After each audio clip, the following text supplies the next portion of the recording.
بسم اللہ الرحمن الرحیم، السلام علیکم ورحمۃ اللہ۔ رات کی تاریکی میں جس طریقے سے آئین کے اوپر حملہ کیا گیا اور عدلیہ کے اوپر حملہ کیا گیا، یہ صرف اور صرف عدلیہ کو کنٹرول کرنے کے لیے یہ سارا پلان کیا گیا۔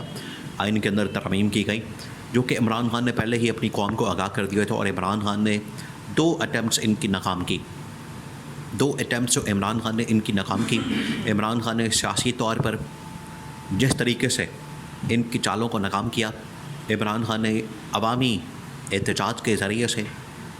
ان کی دو اٹیمپٹس کو ناکام کیا۔ تھرڈ اٹیمپٹ کے اندر آخرکار یہ کامیاب ہو گئے، اور تھرڈ اٹیمپٹ کے اندر ان لوگوں نے آئینی ترمیم کر کے آئین کا حلیہ بگاڑ دیا، عدلیہ کے اوپر حملہ کر دیا۔ اور عدلیہ کے اوپر یہ جو حملہ کیا گیا ہے، یہ بڑا ہی خطرناک اور خوفناک ہے۔ اگر یہ سمجھتے ہیں کہ اپنی مرضی کے ججز لگا کے، اپنی مرضی کے فیصلے کروا کے، ان کو ڈکٹیشن دے کے یہ عدلیہ کا نظام چلا سکتے ہیں، تو یہ ان کی خام خیالی ہے۔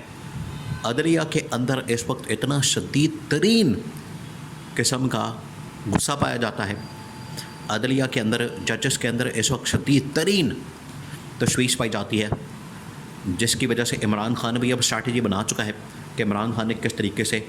عوام کو، پبلک کو، لوگوں کو سڑکوں پر لانا ہے، وکلا کو سڑکوں پر لانا ہے، اور اس میں ججز بھی شامل ہو جائیں گے۔ دیکھیں، یہ جو بلاول بھٹو کی جانب سے بار بار افتخار چودھری کی بات کی گئی، چیف جسٹس افتخار چودھری کی، ایک تو یہ کہ اس کو نواز شریف نے بحال کیا تھا، اس کو تو نواز شریف کو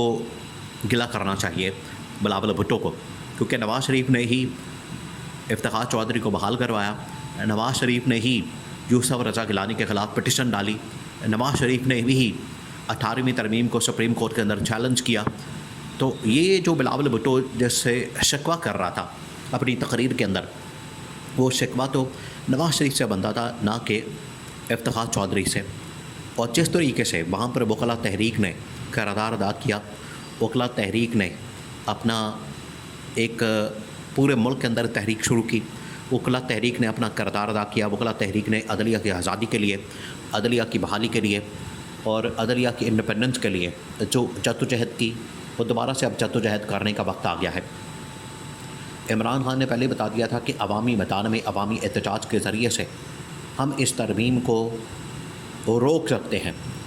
اب روکا نہیں گیا تو اس کے عمل درآمد کو، اس کے نفاذ کو ہم روک سکتے ہیں۔ اب عمران خان نے تو اپنی اسٹریٹجی دے دی ہے پارٹی کو۔ جہاں تک ججز کی بات ہے، دیکھیں، انہوں نے پورا کا پورا جو عدلیہ کا نظام ہے اس کو اپنے کنٹرول میں کرنے کے لیے، اس کو اپنے ہاتھ میں کرنے کے لیے، ججز کو مکمل طور پر کنٹرول میں کرنے کے لیے یہ پورا نظام ایک تیار کر لیا ہے۔ اور نظام یہ ہے کہ چیف جسٹس کی تعیناتی جو ہے وہ حکومت وقت کرے گی۔ ججز کی جو تعیناتی ہے، پہلے یہ ہوتا تھا کہ لاہور ہائی کورٹ یا جتنے بھی ہائی کورٹیں موجود ہیں پاکستان کے اندر، وہاں سے ججز جو ہے وہ ایلیویٹ ہوتے تھے، سپریم کورٹ کے اندر آتے تھے، تو اس کا ایک طریقہ کار موجود تھا، لیکن حکومت نے اس کو بھی اپنے ہاتھ میں لے لیا ہے۔ ججز کی تعیناتی سے لے کر چیف جسٹس کی تعیناتی کو مکمل طور پر اپنے ہاتھ میں کر لیا ہے۔ تو اب جو بھی جج یا چیف جسٹس، وہ حکومت کے کہنے کے مطابق چلے گا، حکومت کے سامنے گھٹنے ٹیکے گا، حکومت کے سامنے جے حضوری کرے گا، حکومت کے مرضی کے مطابق فیصلے دے گا، حکومت کے کہنے پر چلے گا، وہ تو بیٹھا رہے گا، اس کو تو کوئی نہیں ہلا سکتا۔ لیکن جیسے ہی کسی جج نے کوئی ہلکی سی بھی چوں چاں کی، آئین اور قانون کے مطابق اس نے فیصلہ دینے کی کوشش کی، میرٹ کے اوپر فیصلہ دینے کی کوشش کی، انصاف فراہم کرنے کی کوشش کی، تو اس کو اٹھا کے باہر پھینک دیا جائے گا۔ اب اس قسم کا رویہ، اس قسم کا سلوک کوئی جج یہ برداشت کر سکتا ہے؟ کوئی جج یہ افورڈ کر سکتا ہے کہ وہ حکومت کے تابع ہو کے عدلیہ کے اندر بیٹھے؟ دنیا کے اندر کوئی ایسا اصول موجود ہے؟ دنیا کے اندر کوئی ایسا قانون موجود ہے؟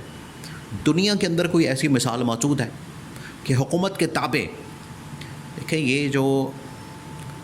3 ستونوں کا ایک کانسیپٹ ہے، 3 پلرز آف دا اسٹیٹ،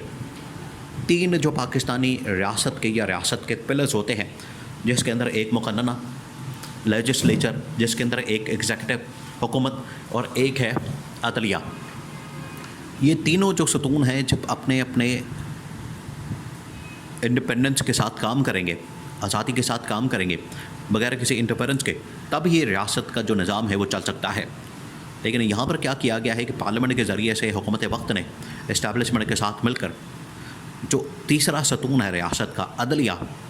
اس کی بنیادوں کو ہلا دیا ہے، اس کی بنیادیں اور جڑیں کاٹ دی ہے، اور اس کو اپنے رحم و کرم کے اوپر چھوڑ دیا گیا ہے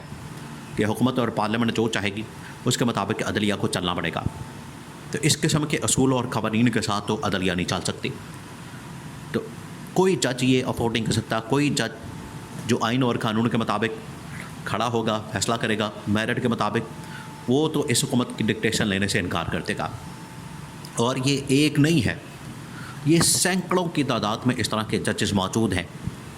اصل میں ان کو پرابلم یہ ہو رہا تھا کہ حکومت چاہتی تھی، اسٹیبلشمنٹ چاہتی تھی کہ عمران خان کے خلاف جو ہم نے انتقامی کارروائی کا سلسلہ شروع کیا ہوا ہے اس میں عدلیہ ہمارا ساتھ دے، عدلیہ ہمارے ساتھ کھڑی ہو، عدلیہ ہمارے ساتھ چلے۔ عدلیہ کا کندھا استعمال کر کے تو عمران خان کے اوپر مقدمات، کیسز اور انتقامی کارروائی کی جا رہی تھی۔ تو جب ججز نے انکار کر دیا، عدلیہ نے کندھا فراہم کرنے سے انکار کر دیا، ججز نے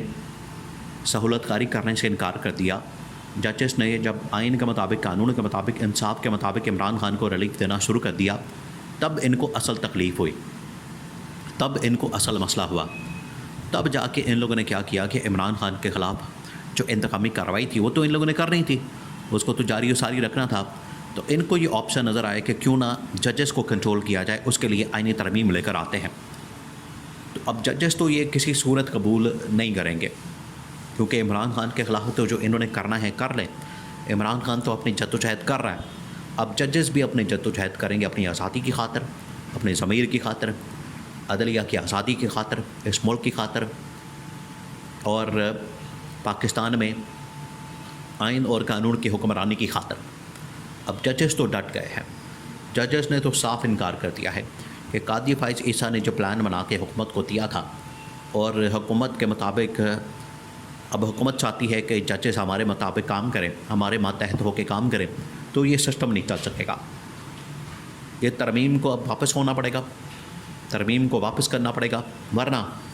یہ ترمیم جو ہے پاکستان کو عدالتی طور پر بالکل کھوکھلا کر دے گی، اور انصاف بالکل ناپید ہو جانا ہے پاکستان میں، اور حکومت جس کو چاہے گی اپنی عدلیہ کے ذریعے سے، ججوں کے ذریعے سے ٹانگ دے گی، لٹکا دے گی، اور اپنے مقدمات اور کیسز ختم کر دے گی، اور اپوزیشن کے مقدمات کھول دے گی، اپوزیشن کے اوپر مقدمات بنائے گی، اور اپوزیشن کے خلاف انتقامی کارروائی کا سلسلہ جو ہے وہ تیز کر دیا جائے گا، جس کو ججز ماننے کے لیے تیار نہیں ہیں۔ تو نتیجتاً وکلا تحریک اور ججز کی تحریک شروع ہونے کا چانس موجود ہے۔